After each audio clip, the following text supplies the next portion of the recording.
آیت نمبر 152 سے تفسیر۔ 151 میں ہم نے کیا پڑھا تھا؟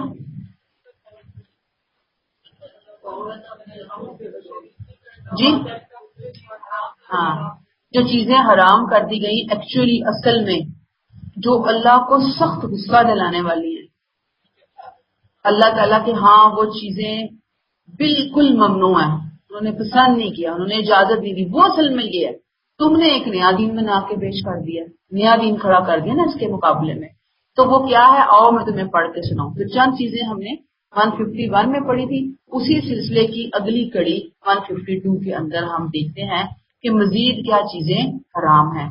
وَلَا تَقْرَبُوا مَالَ الْيَتِيمِ، اور یہ کہ یتیم کے مال کے قریب مت جاؤ، سوائے اس طریقے کے کہ جو اس کے لیے بہتر ہو، یہاں تک کہ وہ سمجھ بوجھ کی عمر کو پہنچ جائے۔ یتیم کے مال کے قریب نہ جاؤ کہ وہ تب تک جب تک کہ وہ سمجھ بوجھ کی عمر کو یعنی میچور نہ ہو جائے، اور ناپ تول انصاف کے ساتھ پوری رکھو۔ ہم کسی شخص پر بھی اس کی استطاعت سے زیادہ بوجھ نہیں ڈالتے، لیکن بریکٹ چنانچہ یہ تمام ہدایات اسی لیے دی جا رہی ہیں کہ یہ تمہاری استطاعت کے اندر ہیں، تمہاری طاقت تمہاری ہمت کے مطابق ہیں، بریکٹ کلوز۔ اور جب بات کہو انصاف کی کہو، اگرچہ معاملہ اپنے کسی رشتہ دار ہی کا کیوں نہ ہو، اور اللہ کے عہد کو پورا کرو۔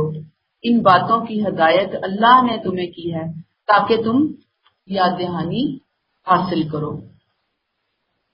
پیچھے بھی ہم نے ایسا ہی پڑھا ولا تقربوا، جیسے ہم یہاں پڑھ رہے ہیں۔ پچھلی آیت میں ہم نے کیا پڑھا تھا؟ ولا تقربوا الفواحش، وہاں پہ تقربوا کے بعد 151 فواحش کا لفظ آیا تھا، تقربوا الفواحش۔ یہاں کیا آیا؟ ولا تقربوا مال الیتیم، نہیں کا حکم ہے نا، نہ کرو۔ یتیم کی بہتری کے ارادے کے علاوہ، جہاں یتیم کی بھلائی مقصود ہو، اس کے علاوہ اس کے مال کو ٹچ بھی نہیں کر سکتے، بری نظر نہیں رکھ سکتے، ہاتھ نہیں لگا سکتے، استعمال نہیں کر سکتے۔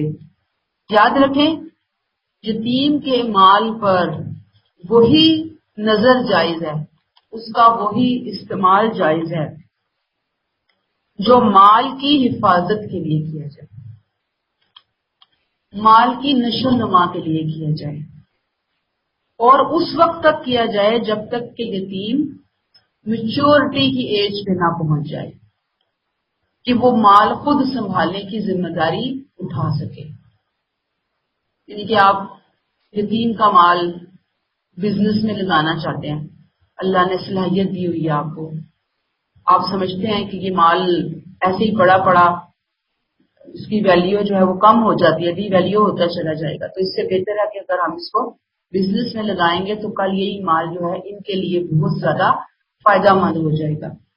آپ سوچتے ہیں کہ کوئی پلاٹ خرید لیا جائے، آپ سوچتے ہیں کہ کوئی پراپرٹی خرید لی جائے، مطلب کوئی چیز اس سینس میں کہ جس سے بڑے ہو کر یتیم کو فائدہ ہو، صرف یہ ذہن، یہ سوچ، یہ نظر، یہ ویژن، اس کے ساتھ تو آپ ٹچ کر سکتے ہیں اس کے مال کو، ادروائز اس کا مال استعمال نہیں کیا جا سکتا، اور جو کیا بھی جائے گا تو وہ اسی کے اوپر ہی استعمال ہوگا۔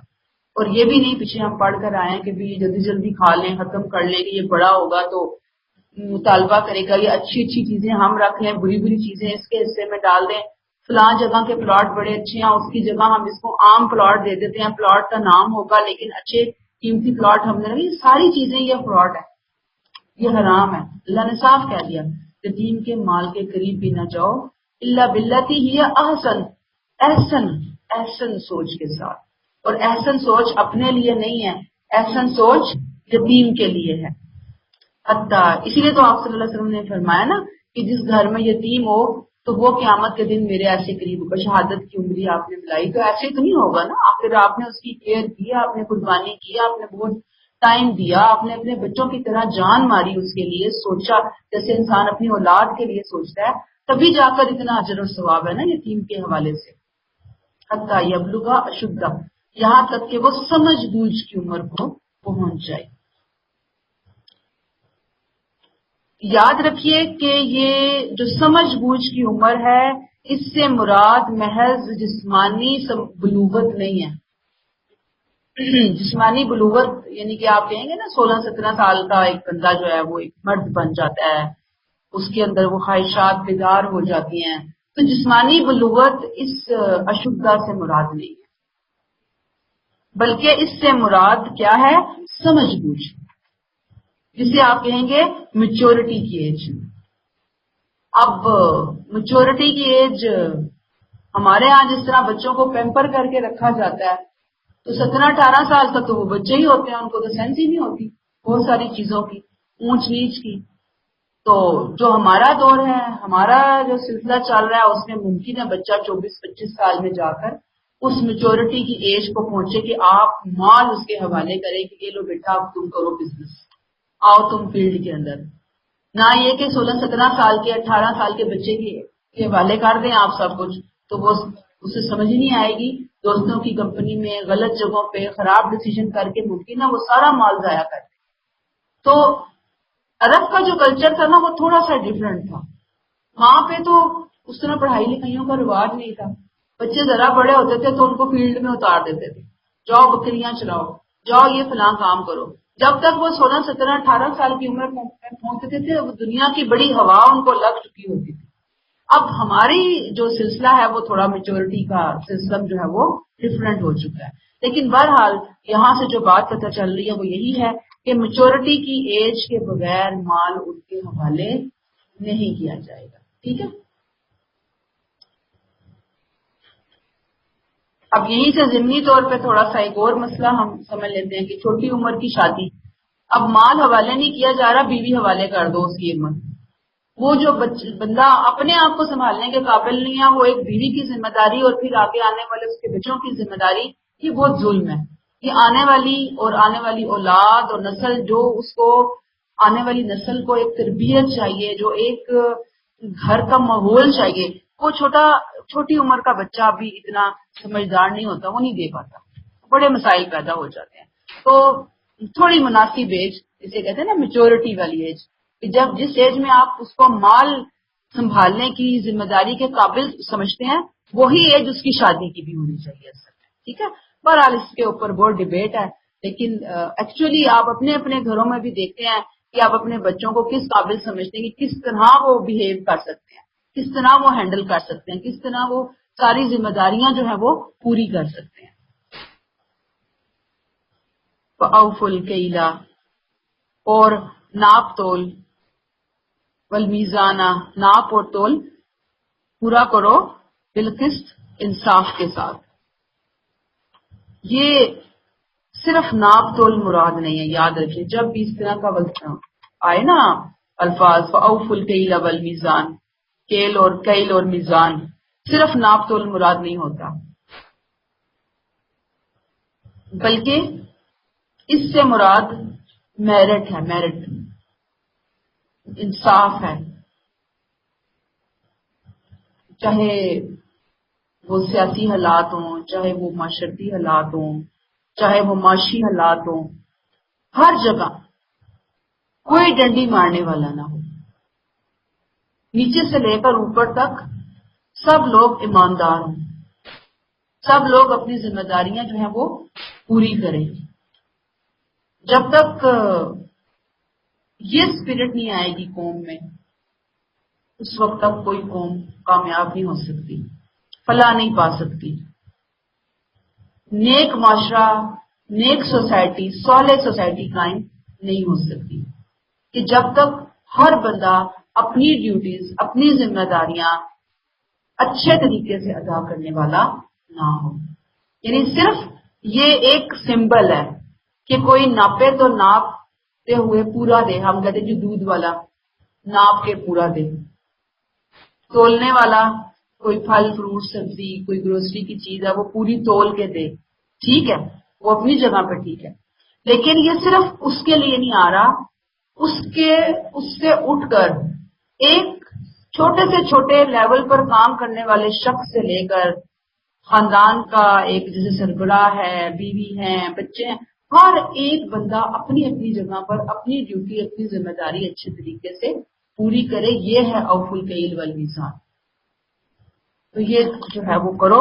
اگر اس کے اگینسٹ چلو گے تو پھر ظلم ہوگا، گناہ ہوگا، حرام ہوگا. لا نکلف نفسا الا وسعها. ہم کسی بھی شخص پر اس کی استطاعت سے زیادہ بوجھ نہیں ڈالتے.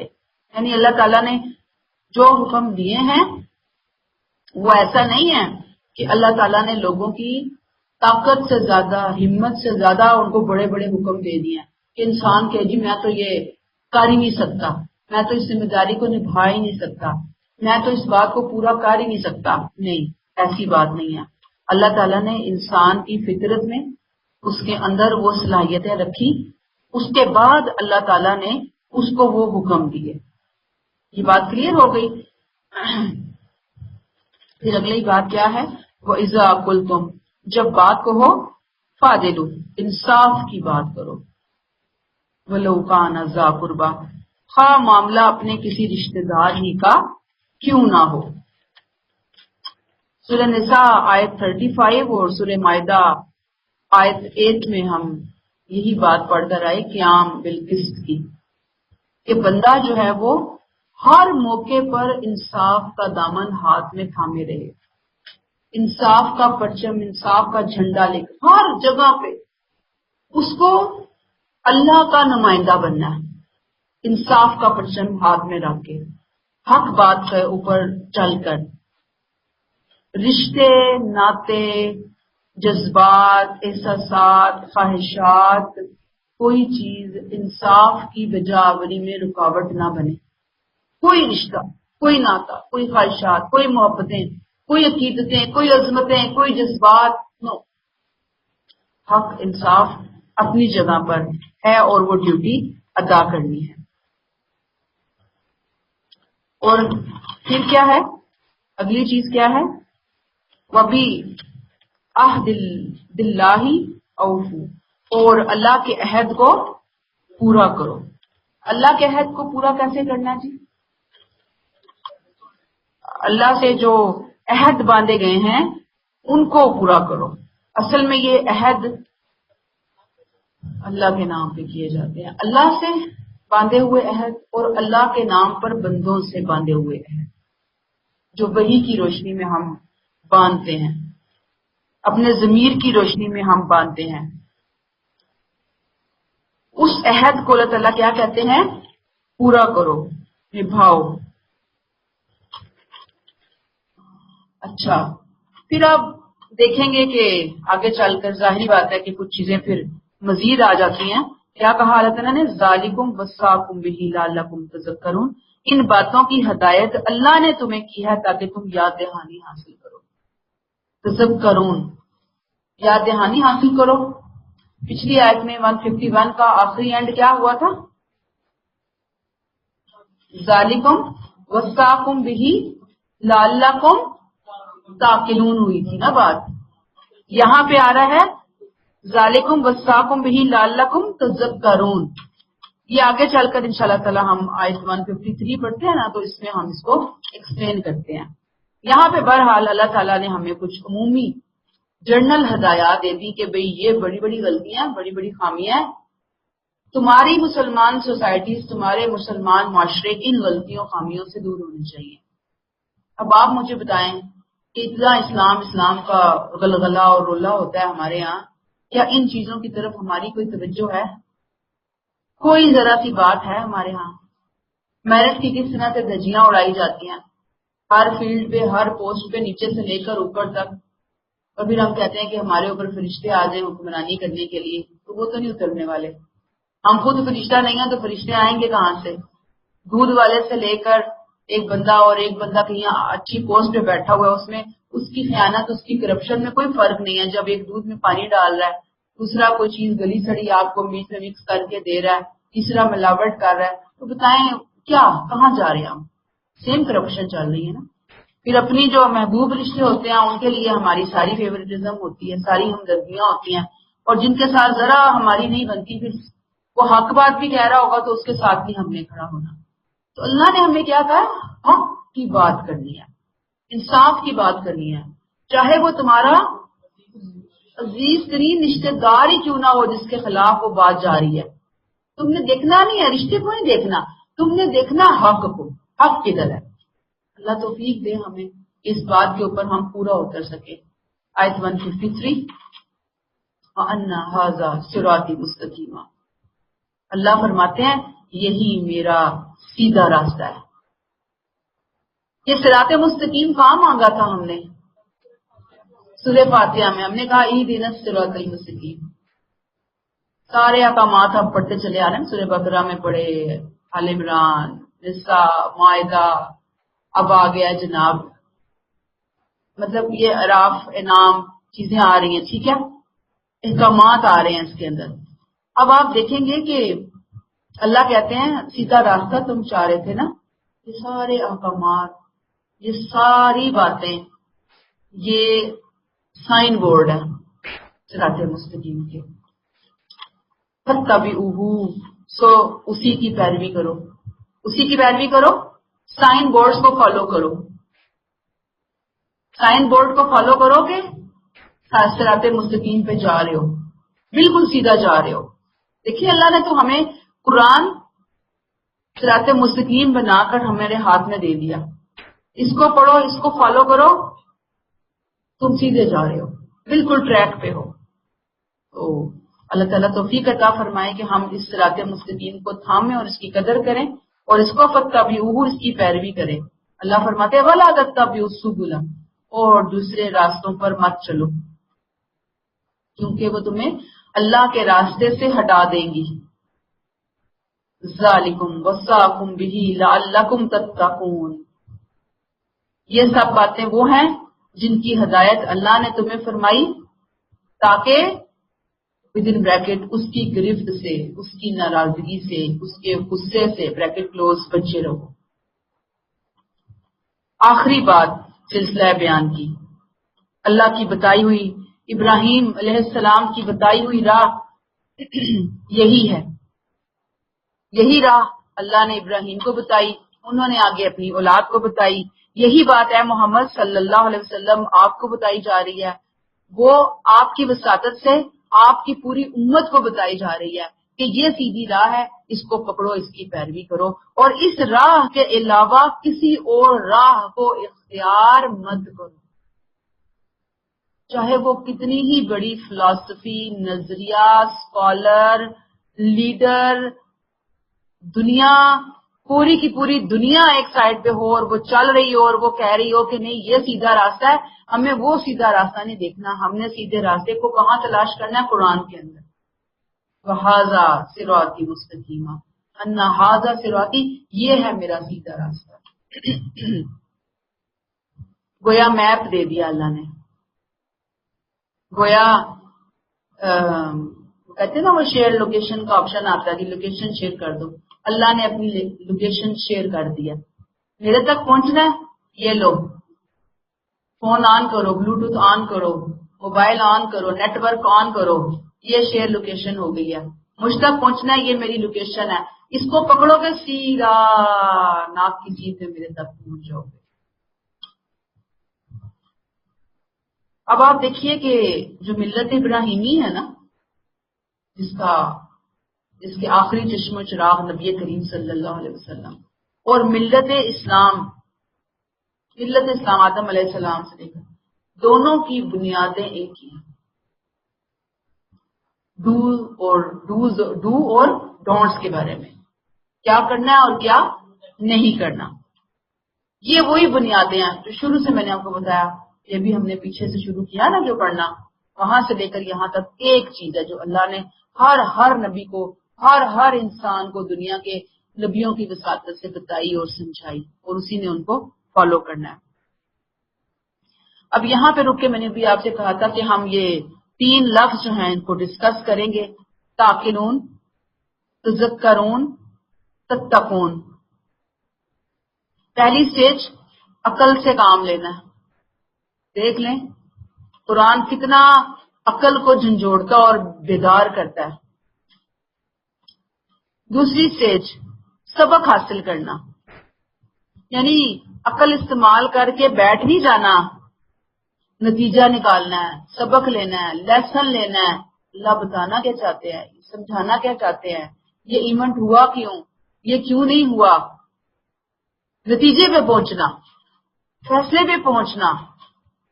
پہلا عقل استعمال کرنا، دوسرا نتیجہ نکالنا، تیسرا تقویٰ۔ خالی نتیجہ ہی نہ نکالے بلکہ ان چیزوں سے بچنا بھی شروع کر دے جس سے اللہ تعالیٰ نے اس کو بچنے کا حکم دیا۔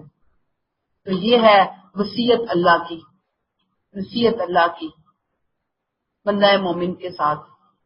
اور اللہ نے جو ہمیں توفیق دی، اللہ ہمیں توفیق دے کہ یہ جو حرام چیزیں ہیں ہم ان حرام باتوں اور حرام کاموں سے خود بھی بچیں اور اپنے آنے والی نسلوں کے لیے بھی دعا گو رہیں، کوششیں بھی کریں کہ اللہ تعالیٰ ان کو بھی اس حرام چیزوں سے محفوظ فرمائے اور معاشرے کے اندر پرچار کرے ان چیزوں کا۔ ٹھیک ہے نا جی؟ یہی ہے فہم و فراست جی، بالکل۔ آیت نمبر 154۔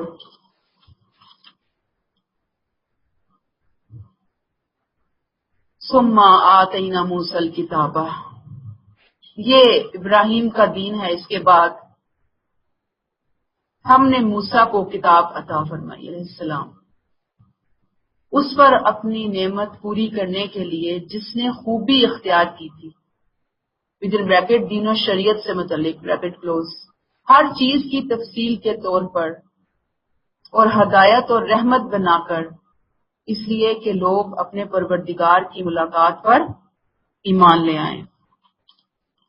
اللہ تعالیٰ کیا کہتے ہیں کہ ہم نے بھی، جو سما کا لفظ آیا ہے نا، یہ ظاہر کرتا ہے کہ پچھلی دفعہ پہلے ہم نے ملت ابراہیمی کی بات پڑھی ہے، اب ہم ملت ابراہیمی کے ایک برگزیدہ، ایک بہت پرومیننٹ رسول، صاحب شریعت رسول حضرت موسیٰ علیہ السلام کی بات پڑھ رہے ہیں۔ ابراہیم کے بعد ہم نے موسیٰ کو کتاب دی تاکہ یہ کیا کریں، موسیٰ علیہ السلام خوب کار بندے اپنی شریعت تمام کریں۔ کون سی کتاب دی تھی موسیٰ علیہ السلام کو؟ موسیٰ علیہ السلام کو تورات دی تھی۔ اس میں ضروری باتوں کی تفصیل بیان کر دی۔ کیا کہتے ہیں؟ موسیٰ الکتابہ، موسیٰ کو کتاب ادا کی، اس پر اپنی نعمت پوری کرنے کے لیے جس نے خوبی اختیار کی تھی، ہر چیز کی تفصیل دی، تماماً علی الذی احسن وتفصیلاً لکل شیء، دین و شریعت سے متعلق ہر چیز کی تفصیل ہم نے دی تورات کے اندر۔ اور کیا کیا؟ اس کو بنایا وہدی ورحمہ، ہدایت اور رحمت ہم نے اس کو بنایا تاکہ لوگ آخرت میں اپنے رب کی ملاقات پر ورحمہ لعلہم بلقاء ربہم یؤمنون، تاکہ لوگ اپنے رب کی ملاقات پر ایمان لے آئیں۔ یعنی اس کتاب کو ہم نے ہدایت اور رحمت بھی بنایا، اور اس لیے بنایا کہ لوگ اپنے رب کی ملاقات پر ایمان لے آئیں۔ یہاں پر یہ جو الفاظ آئے نا اس آیت میں، تماماً علی الذی احسن، یہ حضرت موسیٰ علیہ السلام کی تعریف کے الفاظ ہیں۔ اللہ نے ان پر اپنی نعمت پوری کی، کیونکہ کہ وہ تھے ہی بہت اچھے انسان، وہ ڈیزرو کرتے تھے، وہ چنے ہوئے تھے۔ اور ظاہری بات ہے کہ جب اللہ تعالیٰ کسی کو نبوت کے لیے چنتے ہیں، منتخب فرماتے ہیں، تو ایسے ہی نہیں فرما دیتے، اس میں کچھ گٹس ہوتے ہیں، کچھ صلاحیتیں ہوتی ہیں۔ تو اللہ تعالیٰ نے موسیٰ علیہ السلام کی بھی وہ صلاحیتیں دیکھ کر ان کو اپنی نبوت کے لیے چنا، اور ان کو شریعت دیکھ کر ان پر اپنی نعمت پوری کی، تمام کی۔ اور وہ نعمت ایسی تھی تورات تفصیلاً لکل شیء، کل شیء وہ سارے مسائل، کل شیء سے مراد پوری دنیا کے علوم نہیں ہے۔ کل شیء جب قرآن کے بارے میں بھی آئیں گے، جب تورات کے بارے میں بھی آئیں گے، وہ سب کے سب دین کے دائرے کے مسائل ہیں۔ اب غلطی لوگ یہاں سے کرتے ہیں کہ وہ سمجھتے ہیں کہ شاید تورات میں ہر چیز کی تفصیل موجود ہے، سائنس کی بھی ملے گی، بزنس کی بھی ملے گی، سیاست کی بھی ملے گی، یہ بھی علوم ملیں گے، وہ بھی علوم ملیں گے۔ نہیں، قرآن اور پچھلی کتابیں علوم کی کتابیں نہیں تھی، دنیاوی علوم پڑھانے کے لیے اللہ نے وہ کتابیں نہیں نازل کی تھی۔ اللہ نے تو زندگی گزارنے کے موٹے موٹے اصول اور ضوابط دیے تھے کہ دین کے دائرے کے اندر رہتے ہوئے اللہ کی پسند اور ناپسند کے مطابق زندگی کیسے گزاری جائے گی۔ تفصیلاً کلی شیء سے کیا مراد ہوگا پھر بتائیں آپ؟ دین کے دائرے کے اندر آنے والے مسائل۔ اور کیا بنایا ہم نے تورات کو؟ ہدی و رحمہ۔ تورات بھی ہدی و رحمہ رہی، جو کتاب عطا کی ہدایت اور رحمت کا مجموعہ بنا کر عطا کی۔ یہ اللہ کی حکمت ہے، جس حکمت کے تحت اللہ اپنے بندوں کو کتاب سے نوازتا ہے۔ اللہ تعالیٰ کتاب اپنی رحمت کے ساتھ اس لیے اتارتا ہے کہ لوگوں کو دنیا میں زندگی بسر کرنے کا طریقہ دکھائے، ہدن، گائیڈ لائن دے دنیا میں زندگی بسر کرنے کے لیے، یہ ہدن ہے۔ اور رحمت کیا ہے؟ اس کے ذریعے انسان اپنی آخرت کو کامیاب بنائے تاکہ اللہ کی رحمت کا حقدار بنے۔ وجہ کیا ہے کہ دنیا کی زندگی عارضی ہے، فنا ہونے والی ہے، ختم ہونے والی ہے۔ آخرت جو ہے وہ اصل ہے۔ تو ہدن کس کے لیے آئے گا؟ گائیڈ لائن کس کے لیے؟ دنیا کے لیے۔ مقصد کیا ہے؟ آخرت کو بہتر بنانا۔ اور جب ہم ہدن کو فالو کریں گے تو رحمت ہمیں ملے گی آخرت میں جا کر۔ دنیا میں بھی ملتی ہے رحمت، لیکن اصل رحمت کہاں ہے؟ آخرت میں۔ لعلہم بلقاء ربہم یؤمنون، تاکہ وہ اپنے پروردگار کی ملاقات پر ایمان لے آئیں۔ کتاب الہی کے پڑھنے کا اصل مقصد، تورات کا بھی یہی مقصد تھا، قرآن کا بھی یہی مقصد ہے کہ ہم اس دنیا میں اس قرآن کے اندر، قرآن کے آئینے کے اندر اس دوسری دنیا کو دیکھ لیں، دوسری دنیا نظر آ جائے۔ آپ نے دیکھا ہوگا کہ یہ جو جادوگر ٹائپ قسم کے لوگ ہوتے ہیں، آپ نے ڈاکومنٹری موویز وغیرہ میں دیکھا ہوگا، انہوں نے وہ ایک شیشے کا سا بال رکھی ہوئی ہوتی ہے، اس پہ وہ ہاتھ پھیرتے ہیں تو وہ دکھا رہے ہوتے ہیں دنیا میں یہ ہونے جا رہا ہے، یہ ہو رہا ہے، فلاں جگہ یہ ہو رہا ہے۔ اللہ نے یہ ایک کتاب جو ہے نا، کتاب قرآن اور پچھلی کتابوں کو ایسا ہی آئینہ بنا دیا ہمارے لیے کہ اس آئینے میں آخرت دیکھ لو، گویا اپنی آنکھوں سے انسان دیکھ لے، اس کے جلوے اس کو اس دنیا کے اندر نظر آ جائیں، اور اتنے نظر آ جائیں کہ بس پھر زندگی کے اندر وہ اس کے حصول کو، اس جنت کے حصول کو، اس جہنم سے بچنے کے مقصد کو اپنی پریورٹی بنا کر، پریورٹی بنانا یہ ایک بندہ مومن کے لیے ایک بہت ضروری چیز ہے۔ وہ پریورٹی بنائے اور پھر اس کی زندگی اس کے مطابق وہ اپنی زندگی بسر کرے۔ یہ کلیئر ہوئی ہے بات؟ تو اللہ تعالیٰ ہمیں بھی توفیق عطا فرمائے۔ اللہ تعالیٰ نے اپنی اس کتاب کا ذکر کر کے، تورات کا ذکر کر کے ہمارے لیے قرآن پر ایمان کو اور تازہ کر دیا کہ قرآن بھی تو یہی کچھ بتا رہا ہے نا ہمیں، سیم تعلیمات ہے، ایک ہی سرچشمہ ہے، اللہ نے ہی دیا ہے۔ اور اللہ تعالیٰ ہمیں توفیق عطا فرمائے کہ ہم اس ہدن رحمت سے فائدہ اٹھاتے ہوئے بلقاء ربہم یؤمنون کے اوپر عمل کرنے والے بنے۔ آیت نمبر 155 ساتھ ہی دیکھیں اللہ تعالیٰ قرآن کا ذکر بھی لے آئے نا، وَهَذَا کتاب انزلناہ، بہت ہی خوبصورت آیت ہے قرآن کے انٹروڈکشن میں، قرآن کے تعارف میں۔ اللہ اس کو ہمارے یقین کا حصہ بنا دے، ہمارے شعور کا حصہ بنا دے۔ جب یہ چیزیں بن جاتی ہیں نا، پھر آپ کو دنیا کی کوئی طاقت نہ ادھر کر سکتی ہے نہ ادھر کر سکتی۔ آپ کو پتا ہے کہ آپ کی پریورٹیز اپنے دین کے بارے میں کیا ہے، کن چیزوں کو آپ نے سائن بورڈ بنا کر چلنا ہے۔ وَهَذَا کتاب انزلناہ مبارک فاتبعوہ واتقوا لعلکم ترحمون۔ اور اب یہ کتاب آئی ہے، بریکٹ کلوز، جو ہم نے اتاری خیر و برکت والی ہے یہ کتاب، مبارکن، ساری برکتیں اس کتاب کے اندر رکھی ہوئی ہیں اللہ نے، اسی لیے تم اس کی پیروی کرو اور خدا سے ڈرتے رہو تاکہ تم پر رحمت کی جائے۔ کس کے بعد قرآن کا ذکر آیا؟ کس کتاب کے بعد؟ تورات۔ تورات کا انٹروڈکشن کروانے کے بعد اللہ فوراً قرآن کو لے کر آئے کہ دیکھو یہ کتاب اب ہم نے اتار دی۔ اس کے ذریعے سے اللہ نے تمام خلق پر عموماً اور تمام انسانوں پر، پوری انسانیت قیامت تک آنے والی پر عموماً اللہ نے بڑا فضل کر دیا، احسان کر دیا۔ کر لیں، یہ بڑی امپورٹنٹ آیت ہے، جلدی سے کر لیں پنکھا ٹھیک۔ اعوذ باللہ من الشیطان الرجیم، بسم اللہ الرحمن الرحیم۔ اللہ نے اس کتاب کے ذریعے پوری انسانیت پر فضل فرما دیا، اور جن کے سامنے یہ کتاب اتری، اہل عرب، ان پہ تو اللہ کا خصوصی فضل ہو گیا۔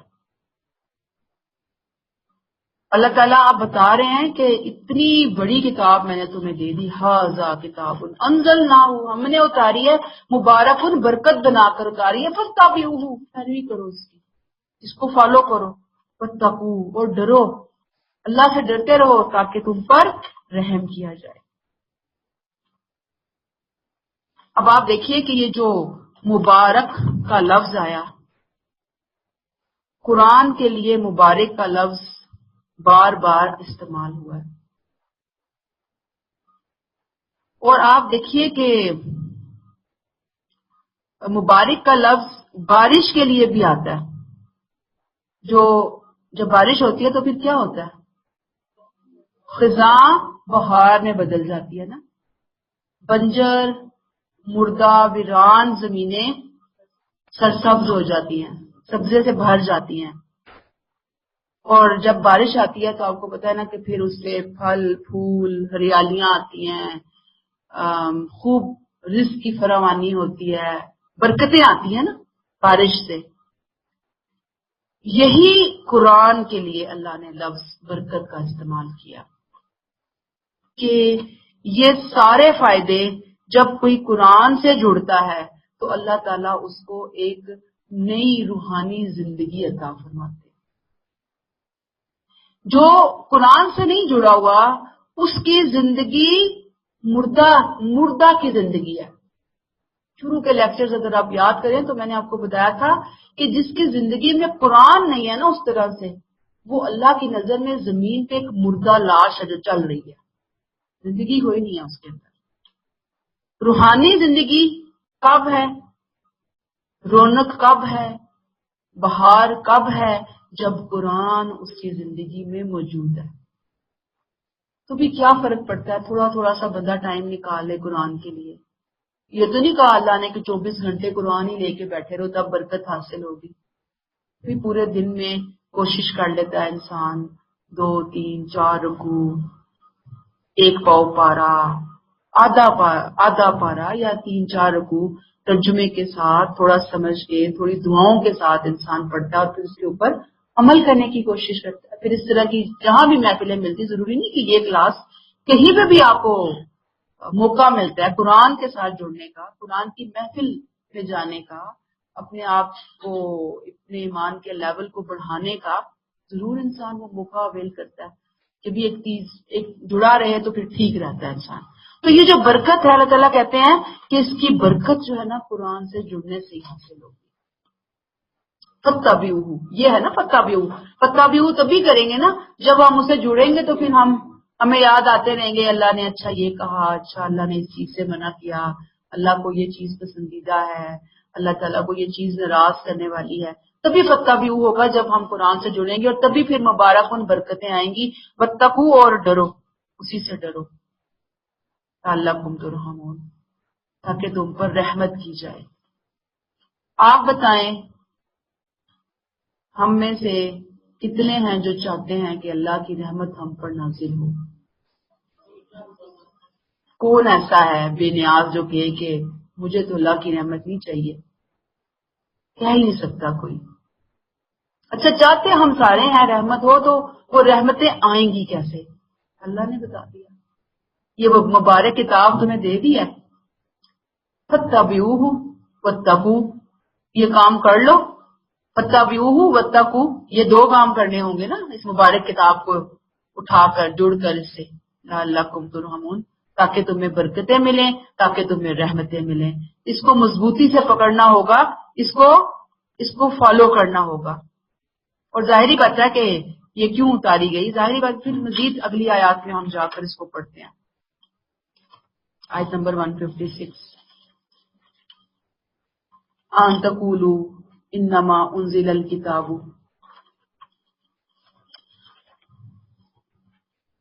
اور اس لیے اتاری ہے کہ مبادہ تم کہو کہ کتاب تو ہم سے پہلے کے دو گروہوں پر اتاری گئی تھی، اور ہم ان کے پڑھنے پڑھانے سے بالکل بے خبر تھی۔ یہ کتاب ہم نے کیوں اتاری؟ برکت بنا کر اتاری نا یہ کتاب، اور اس لیے اتاری کہ تم کہیں یہ نہ کہو کہ پہلے دو گروہوں پر بھی اتاری گئی، ہم تو ان کے پڑھنے پڑھانے سے بالکل بے خبر تھے۔ اگلی آیت بھی ساتھ ہی لیں گے 157، ہم تقولوا لو انا انزل علینا کتاب، یا کہو کہ اگر ہم پر کتاب نازل کی گئی ہوتی تو ہم ان دونوں گروہوں سے زیادہ ہدایت یافتہ بن جاتے۔ چنانچہ اب تمہارے پاس تمہارے رب کی جانب سے ایک واضح دلیل، ہدایت اور رحمت آ گئی ہے۔ پھر قرآن کا انٹروڈکشن، قرآن کی تعریف۔ تو اب ان لوگوں سے بڑا ظالم کون ہوگا جو اللہ کی آیات کو چھٹلائیں اور ان سے منہ موڑیں۔ جو لوگ ہماری آیات سے منہ موڑ رہے ہیں، اعراض کر رہے ہیں، ہم انہیں اس کی پاداش میں نہایت سخت سزا دیں گے۔ یہاں طائفتین، دو گروہ، مراد یہود و نصارہ۔ پہلے دو گروہوں سے مراد اللہ طائفتین من قبلنا، کون سے دو گروہ؟ یہود و نصارہ۔ ان تقولوا، یہ کہ اب تم کہو سے مراد کون ہے؟ مشرکین مکہ، مشرکین عرب، ان کو کہہ رہے ہیں اللہ تعالیٰ، بنی اسماعیل کو مخاطب کر رہے ہیں اللہ تعالیٰ کہ کہیں تم اب یہ نہ کہو۔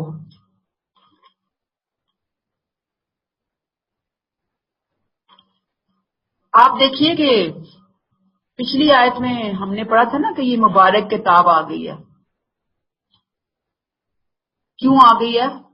فاتبعوہ واتقوا، اتباع کرو اور تقوی اختیار کرو۔ اب یہاں سے پتہ چل رہا ہے، اس آیت سے پتہ چل رہا ہے، اس آیت کو ذرا دوبارہ دیکھیں پھر میں ایکسپلین کرتی ہوں۔ یہ کتاب اس لیے اتاری کہ کہیں تم یہ نہ کہو کہ کتاب تو ہم سے پہلے کے دو گروہوں پر اتاری گئی تھی، پچھلی کتاب آئی تھی تو رات وغیرہ، ہم ان کے پڑھنے پڑھانے سے بالکل بے خبر تھے۔ وَإِن كُنَّا عَن دِرَاسَتِهِمْ لَغَافِلِينَ، یعنی ہمارے پاس تو وہ آئی نہیں تھی، پچھلے گروپس کے پاس آئی تھی، ہم تو غفلت میں تھے، ہمیں نہیں پتا کہ وہ کیا کتاب تھی، کیا اس کا حکم تھا۔ اس لیے اللہ نے اب تمہیں قرآن دے دیا کہ تمہارے پاس کوئی عذر بہانہ نہ رہے، تاکہ تم غفلت میں نہ رہو۔ تو گویا یہ بات ہمیں پتہ چلی کہ اس مبارک کتاب کو پڑھنے پڑھانے سے غفلت دور ہوتی ہے، لوگ بے خبر نہ رہیں۔ اللہ نے یہ رحمت تم پر اس لیے نازل کی کہ کل کو تم یہ اللہ کے سامنے جسٹیفیکیشن نہ پیش کرو کہ یہود و نصارہ کے پاس تو کتاب آئی تھی، انہوں نے عمل کر لیا، ہمیں کچھ ملا نہیں تھا لہٰذا ہم نے عمل نہیں کیا، اللہ نے تمہیں یہ کتاب دے دی تاکہ تم غفلت دور کرو۔ جی بالکل، پہلی دفعہ کتاب آئی تھی تو اللہ نے کہا کہ بنی اسماعیل کہیں تم یہ نہ کہو کہ بنی اسرائیل پہ تو آتی نہیں، ہم پہ آئی کوئی نہیں، لہٰذا ہم غافل رہے، ہم بے خبر رہے۔ تو اس کے اندر سے جو ہم اس کی روٹ میں اتر کے دیکھیں تو جو چیز ہمیں سمجھ میں آ رہی ہے وہ یہ آ رہی ہے کہ یہ جگانے والی کتاب ہے، یہ اس لیے آئی ہے، یہ غفلتوں کو دور کرنے کے لیے آئی ہے، یہ بے خبریوں سے نکالنے کے لیے آئی ہے کہ کل کو بندے کے پاس اللہ کے سامنے پیش کرنے کے لیے کوئی عذر نہیں ہوگا کہ ہمیں تو پتہ ہی نہیں تھا۔ اللہ کہہ دیں گے نا کہ کتاب بھیجی ہوئی تھی نا، اپنی لوکیشن شیئر کی ہوئی تھی میں نے، کیوں نہیں تم نے اوپن کیا؟ تم نے کیوں نہیں اس لوکیشن والے میپ کو فالو کیا؟ کیوں نہیں تم پہنچے میرے تک؟ تو جب انسان کتاب سے جڑتا ہے تو غفلت دور ہوتی ہے۔ اور پھر جی اور کیا؟ نہیں، بالکل بھی نہیں، وہ تو اپنے آپ کو ہی بڑا سمجھ کے بیٹھے ہوئے تھے نا۔ یا یہ عذر کرتے کہ آگے 157 آیت سے ہم جو تشریح نکال رہے ہیں، کہ اگر یہ کہتے کہ یہ بنی اسماعیل کہتے ہیں کہ اگر ہم پر کتاب اترتی تو ہم تو زیادہ ہدایت قبول کرنے والے ہوتے، تو ہمیں تو دی نہیں ہے اپنی کتاب اللہ تعالیٰ۔ یہ قیامت کے دن لوگ جسٹیفیکیشن پیش کر سکتے ہیں نا کہ اللہ تعالیٰ اگر ہم پہ بھی کتاب آتی تو ہم ان سے زیادہ آگے بڑھ کر ہدایت قبول کرتے، تو ہمیں آپ نے اس نعمت سے محروم کیوں رکھا؟ اللہ تعالیٰ نے کہا فقط جاءکم بینۃ من ربکم، لو آ گئی تمہارے پاس بھی بینہ، آ گئی ہے تمہارے رب کی طرف سے، بینہ سارے عذر دور کرنے کے لیے دلائل دے کر بھیج دیا اللہ نے، ہدی و رحمہ ہدایت اور رحمت بنا کر بھیج دی۔ قرآن کے لیے یہاں بینہ، ہدایت اور رحمت کے الفاظ آئے ہیں، دیکھیں آپ پچھلی آیت میں کیا آئے تھے؟ مبارکن، مبارک کے الفاظ آئے تھے۔ اب آپ دیکھ لیجئے کہ جب کتاب آئی ہے تو عربوں کے تمام جو بہانے تھے نا وہ ختم ہو گئے، کوئی ایکسکیوز نہیں رہا نا۔ پھر دوسری بات یہ کہ قرآن خود برہان ہے، بینہ ہے، قرآن خود بینہ، سورج ہے بھائی قرآن تو، سورج کیا ہے؟ سورج تو ایک بہت، سورج کی اگر آپ جائیں نا دیکھنے کے لیے تو آپ کو نظر آئے گا سورج کچھ بھی نہیں ہے پوری کائنات کے اندر، ہمیں بہت بڑا نظر آتا ہے، قرآن تو اس سے بھی بڑی چیز ہے، بینہ ہے، اتنی بڑی دلیل ہے یہ۔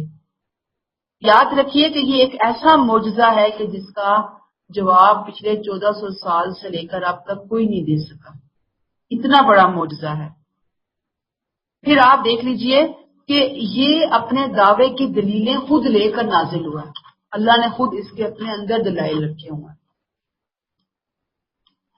اس کی تردید ممکن نہیں ہے کہ آپ اس کو رد کر لیں۔ ہاں کوئی انسان کٹ حجتیاں کرتا رہے تو وہ ایک الگ بات ہے، لیکن اگر دلیل سے آپ بات کریں تو قرآن کا مقابلہ کوئی نہیں کر سکتا، اسے کہتے ہیں بینہ، یہ اپنی دلیل خود ہے، اسے کسی کی مدد کی ضرورت نہیں ہے، یہ بہت اللہ نے کھول کر رکھ دیا سامنے، گائیڈ لائن بنا دیا اس کو اللہ تعالیٰ نے ہمارے لیے۔ وہدی و رحمہ، ہدایت اور رحمت آ گئی ہے تمہارے رب کی طرف سے۔ فمن اظلم ممن کذب بآیات اللہ، تو اب ان لوگوں سے بڑا ظالم کون ہوگا جو اللہ کی آیات کو جھٹلائیں اور ان سے منہ موڑیں۔ استغفر اللہ۔ صدقہ کہتے ہیں منہ پھیرنا، کسی سے پھیرنا اور مڑنا ایک ہی معنی ہے۔ اللہ کہتے ہیں اس شخص سے بڑا ظالم کون ہے، بدبخت کون ہے، محروم القسمت کون ہے، جن کو اللہ نے اپنی رحمتوں سے نواز دیا، مخلوقات میں سے جن کو اللہ نے اپنے فضل سے نواز دیا قرآن کی شکل میں، کہ ان کے تمام عذر بہانے ختم کر دیے اللہ تعالیٰ نے، ابر رحمت بن کر برسی وہ کتاب، روشنی کا مینارہ بن کر آئی وہ کتاب، آخرت کے اندر رحمت دلانے کی ضمانت بن کر آئی وہ کتاب، کہ ضامن بن گئی کہ رحمت ملے گی اگر اس کتاب سے جڑ گئے تو۔ اب اس کے باوجود اگر کوئی اس سے منہ موڑے، صدفہ عنہ، اس سے منہ موڑ لے، اس کو جھٹلا دے، اس کو چھوڑ دے، اللہ کہتے ہیں اس سے بڑا ظالم اور کوئی نہیں ہو سکتا۔ افسوس کی بات، آج ذرا اپنی قوم کو دیکھیں، مسلمانوں کو دیکھیں کہ قرآن جس طرح سے ہونا چاہیے ہماری زندگیوں میں، قرآن اس طرح سے ہماری زندگیوں کا حصہ نہیں ہے۔ بس جسٹ تلاوت کر لو، اصالہ ثواب کر لو، ثواب حاصل کر لو، ثواب دے دو، ثواب دے لو، مشکلیں دور کر لو، بیماریاں ہٹا لو، برکتیں لے آؤ پڑھ کر، بس گھر میں رکھ لو، بس یہ چیز ہم نے سمجھی ہوئی ہے۔ اس کتاب کے آنے کا مقصد یہ بینہ ہے، یہ مبارک ہے، بس کبھی ہم نے کرنا ہے، جب تک سمجھیں گے نہیں وہ ہو ہی نہیں سکتا۔ یہ ہدایت ہے، یہ رحمت ہے۔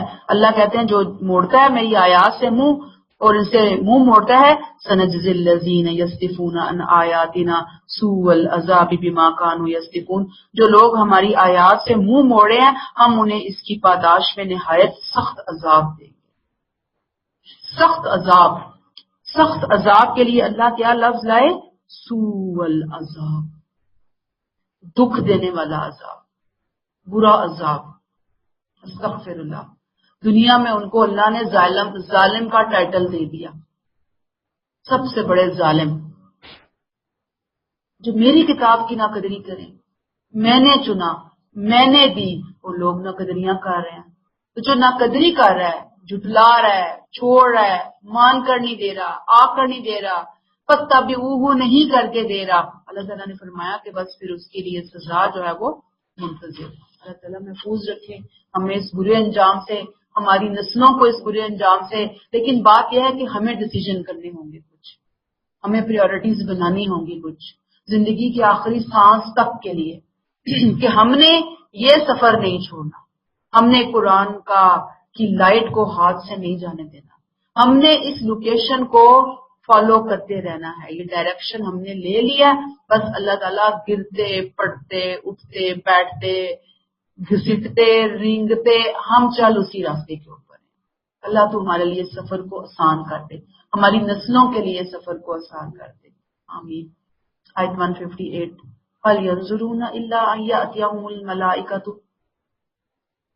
اب کیا یہ مشرکین بریکٹ کلوز اس بات کے منتظر ہیں کہ ان کے پاس فرشتے آئیں، یا تیرا رب خود ان کے پاس آئے، یا تیرے رب کی کچھ نشانیوں میں سے کوئی نشانی ان کے سامنے ظاہر ہو؟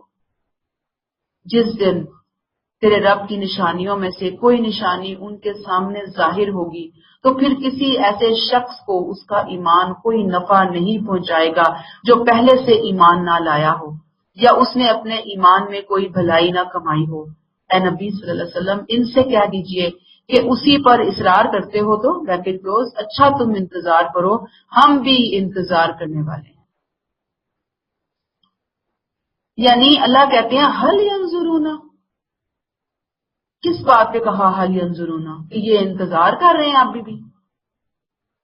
انتظار تو ہاں اللہ نے تو ان کے سارے عذر ختم کر دیے کتاب بھیج کے نا، حجت پوری کر دی، لیکن دلیل سے بات ہی نہیں سمجھ رہے۔ تو اب جو نہیں سمجھ رہے، آنکھیں نہیں کھل رہی ان کی، آنکھوں پہ پٹی پڑ گئی ہے، عقل کے اندھے ہو گئے ہیں، تو کیا یہ انتظار کر رہے ہیں کہ فرشتے آئیں اب ان کے سامنے؟ فرشتے کب آتے ہیں؟ موت کے ٹائم عذاب لے کر، سزائیں لے کر، قیامت کے دن آئیں گے۔ یا آتی ہے ربو کا، رب آئے، یا رب کوئی اور نشانی بھیجے۔ کون سی نشانی؟ عذاب کی نشانی، فیصلہ کن عذاب کی نشانی۔ کیا یہ اس کا انتظار کر رہے ہیں؟ اور جو میاتی بادو آیاتی ربی کا، اور جس دن تیرے رب کی نشانیوں میں سے کوئی نشانی آ گئی نا، کون سی نشانی؟ ملائکہ، آیتیں یا حشر آ گیا، اس دن پھر ان کا ایمان لانا ان کو کوئی فائدہ نہیں دے گا۔ جو اس سے پہلے ایمان نہ لایا ہوگا، یا اس نے اپنے ایمان سے کوئی نیکی نہ کمائی ہوگی۔ ایمان تو ہم لے آئے، اگلا مرحلہ ہمارے لیے ہے، او کسبت فی ایمانہا خیرا، کہ کیا ہم اپنے ایمان سے وہ فیض بھی حاصل کر رہے ہیں یا نہیں؟ خالی کھلی ایمان، بس ایمان ایمان ایمان کی رٹ لگائی ہوئی ہے اور اسی کو لے کر بیٹھے ہوئے اور اسی کے لیے خوش ہو رہے ہیں، اور عمل ہمارا زیرو ہے، کارکردگی ہماری زیرو ہے، میرٹ پر ہم آتے نہیں ہیں۔ گویا یہ جب ظاہر ہو گیا جس عذاب کے یہ منتظر ہیں، کسی کا ایمان لانا معتبر نہیں ہے۔ اللہ تعالیٰ نے فرمایا قل انتظروا انا منتظرون، اے نبی ان سے کہہ دیجئے اچھا تم بھی انتظار کرو، ہم بھی انتظار کر رہے ہیں۔ نہیں مانتے تو پھر نہ مانو، کیا کیا جا سکتا ہے؟ ڈنڈے کے زور سے تو کسی کو نہیں منوایا جا سکتا۔ تو یہاں سے جو بات ہمیں پتہ چلی وہ یہ ہے کہ ایمان وہی ویلڈ ہے، معتبر ہے، جو انسان اپنے آنکھوں سے، دل سے، دماغ سے، عقل سے، صلاحیتوں سے ایمان لا کر اس کو ایمان لے آئے، نہ کہ یہ کہ عذاب کا ڈنڈا آئے تو پھر کوئی انسان مانے۔ اور انسان کی نجات کے لیے یاد رکھیے ایمان اور عمل صالح لازم اور ملزوم ہے۔ یہاں پہ شاید سے پتہ چل گیا نا، کسبت فی ایمانہا خیرا، ایمان سے عمل کتنا کمایا اس نے۔ اگر عمل نہیں ہے تو پھر ظاہری بات ہے کہ انسان کے پاس کچھ نہیں ہے۔ اگر تم اس کتاب پر ایمان لانے کے لیے نشانی عذاب کے منتظر ہو تو ہم بھی انتظار کرتے ہیں، تم بھی انتظار کرو، وہ نشانی ضرور آئے گی، وہ فیصلہ ضرور آئے گا جو کہ اللہ کی طرف سے آتا ہے، صادر ہوتا ہے، اور اللہ تعالیٰ پھر دودھ کا دودھ اور پانی کا پانی کر دیتے۔ اس میں نبی کریم صلی اللہ علیہ وسلم کی وہ حدیث رکھیے ذہن میں کہ آپ نے فرمایا کہ توبہ قبول ہوتی ہے جب تک موت کا فرشتہ نظر نہیں آتا۔ جیسے ہی موت کا فرشتہ نظر آ جاتا ہے اس کے بعد پھر توبہ قبول نہیں ہوتی۔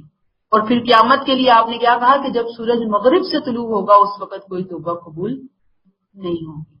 تو موت سے پہلے پہلے توبہ کا ٹائم ہے، لیکن موت کب آئے گی اس کا ہمیں پتہ کوئی نہیں، لہذا اپنی توبہ پہلے سے ہی ریڈی کر کے رکھنے کی ضرورت ہے ہر معاملے میں کہ اللہ تعالیٰ ہمیں بخش دیجئے، ہمیں معاف فرما دیجئے۔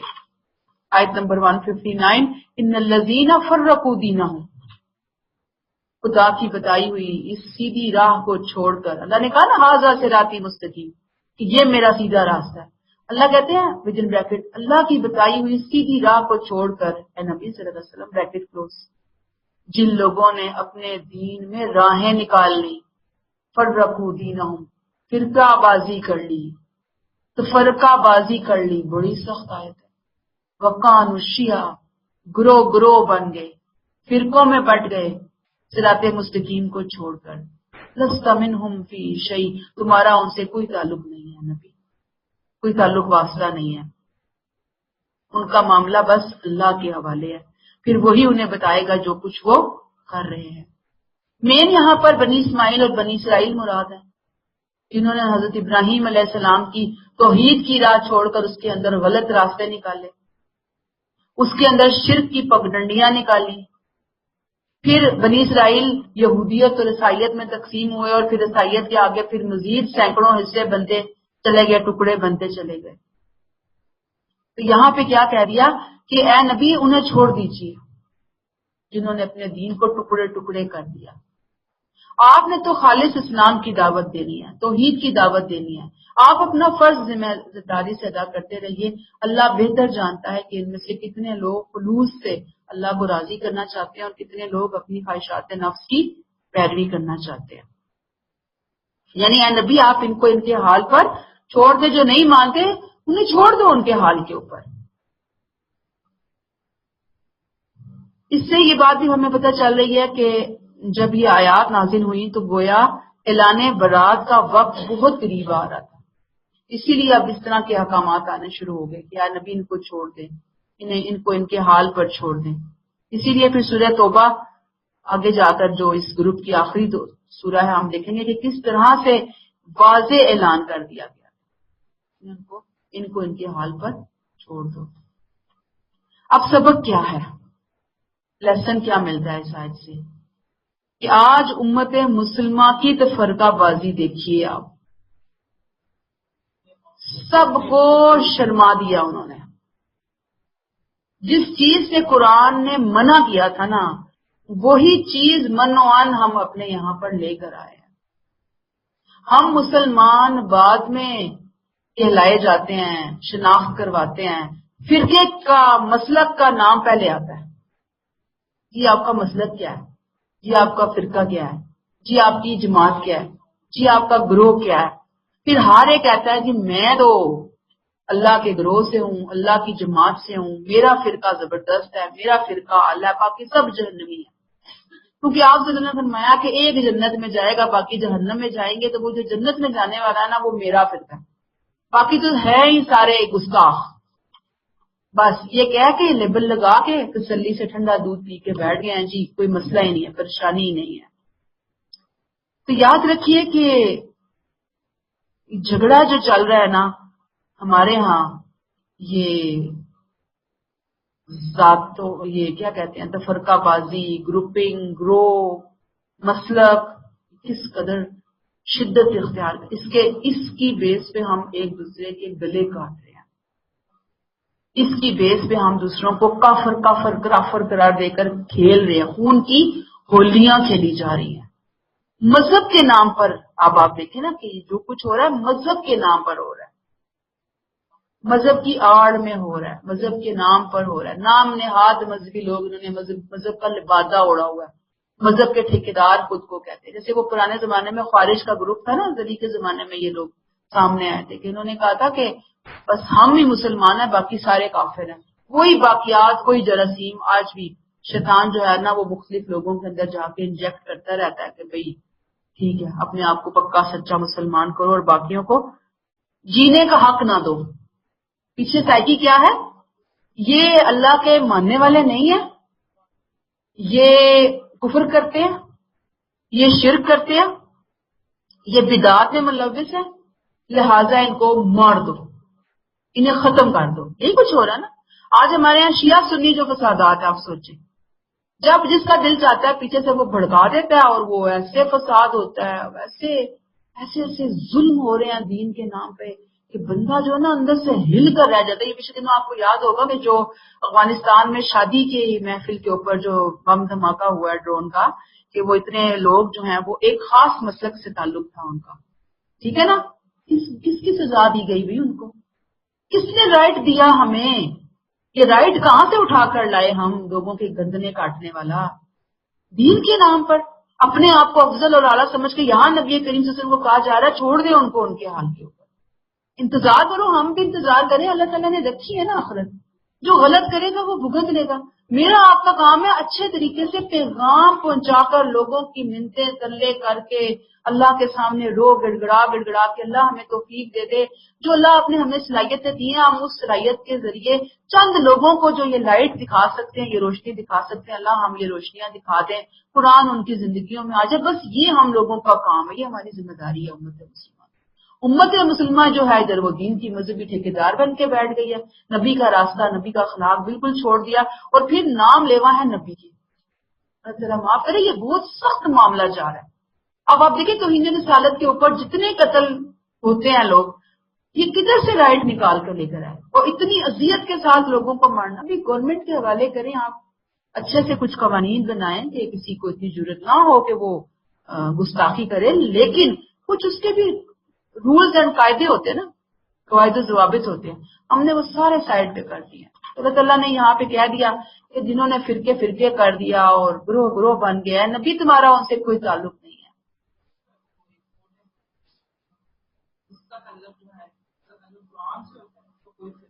کوئی فرقہ نہیں ہوتا، فرقے ہی فرقے ہیں، ویری گڈ، بہت اچھی بات، جن کا تعلق اللہ سے ہے، قرآن سے ہے، اس کا پھر کوئی فرقہ نہیں ہے، اور جس کا نہیں۔ اب ہمیں بھی لوگ پوچھتے نا جی آپ کس فرقے سے ہیں، آپ کیا ہیں، ہم کہتے ہیں جہاں اچھی بات ملتی ہے ہم لے لیتے ہیں، جہاں اچھی بات ملتی ہے، اصل تو ہم قرآن لے کر بیٹھے ہوئے ہیں نا، بس اچھی بات ہے، کوئی جو بھی دے رہا ہے ہمیں اس بات سے کیا، ہم لے لیں اچھی بات کو، لے آئیں، بس اللہ تعالیٰ سب کو ہدایت عطا فرمائے۔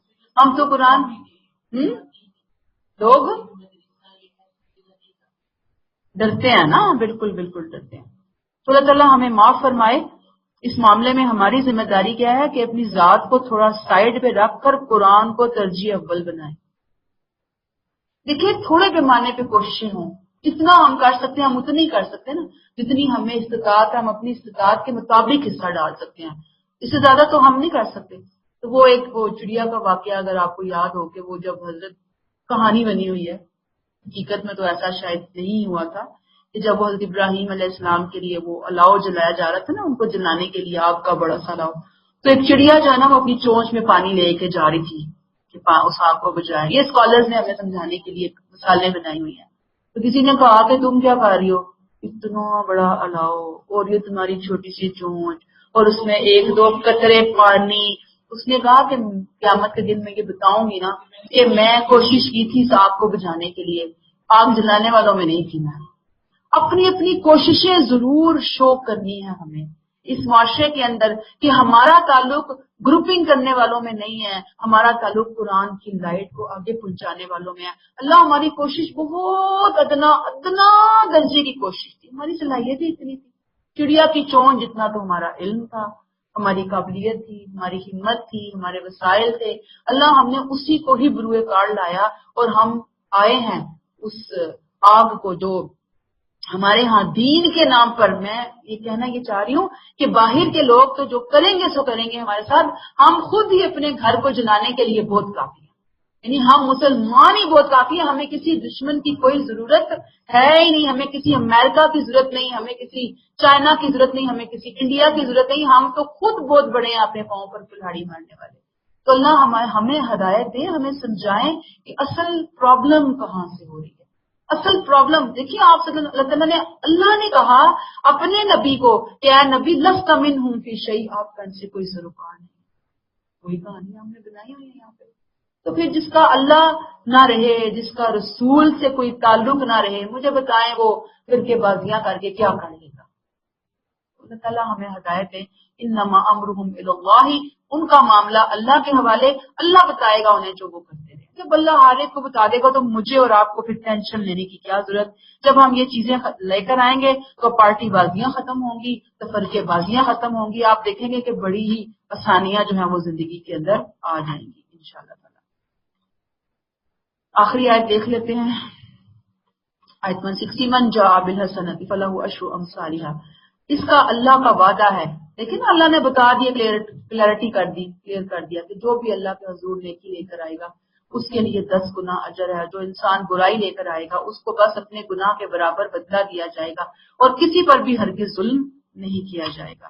یہ آیت 159 کے اینڈ میں نا ثم ینبئہم بما کانوا یفعلون کی وضاحت ہے کہ صرف اس کا کام رپورٹ سنانا نہیں ہوگا، وہ لازمی نتیجہ بھی نکالے گا، یہ اجر دے گا کہ اس کے فضل کی، اس کی عنایت کی انتہا یہاں پہ بتا دی گئی، ایک نیکی کا اجر 10 گنا، اور پیچھے ہم پڑھ کر آئے بعض 70 پھر 700 پھر بڑھا چڑھا کر بھی وہ دیا جائے گا، اور اگر کوئی برائی کرے گا تو برائی کے مطابق ہی اپنا بدلہ جو ہے وہ پائے گا۔ تو اللہ تعالیٰ نے یہاں پہ بتا دیا کہ اصل چیز تو یہ ہے کرنے والی، انسان ان چیزوں کو لے کر آئے، اللہ کے ہاں ظلم نہیں ہے، اللہ کے ہاں رحمت ہی رحمت ہے۔ نبی کریم صلی اللہ علیہ وسلم نے فرمایا کہ جس نے کسی نیک کام کا ارادہ کیا، صرف ارادہ کیا، اس کے حق میں ایک نیکی لکھ دی جاتی ہے، اگر کام کر لیا تو 10 نیکیاں، جب برے کام کا ارادہ کیا اور کیا نہیں تو پھر ایک نیکی لکھ دی گئی، برے کام کا ارادہ کیا اور کیا نہیں تب بھی ایک نیکی لکھ دی گئی۔ یہ اللہ کی رحمت ہے نا، اللہ کا وعدہ ہے۔ اللہ کون ہے؟ بہت غفور الرحیم ہے۔ یاد رکھیے کہ اللہ کے دربار میں آپ صلی اللہ علیہ وسلم نے فرمایا وہی ہلاک ہو سکتا ہے جس نے ہلاک ہونے کی ٹھان لی۔ اللہ تو اتنا دینے والا ہے، اتنا مہربان ہے، اب اگر کوئی نہ سمجھے تو پھر کیا کیا جا سکتا ہے؟ بس یہاں پہ روک لیتے ہیں۔ سبحانک اللہم و بحمدک، نشہد ان لا الہ الا انت، نستغفرک و نتوب الیک۔ السلام علیکم و رحمۃ اللہ وبرکاتہ۔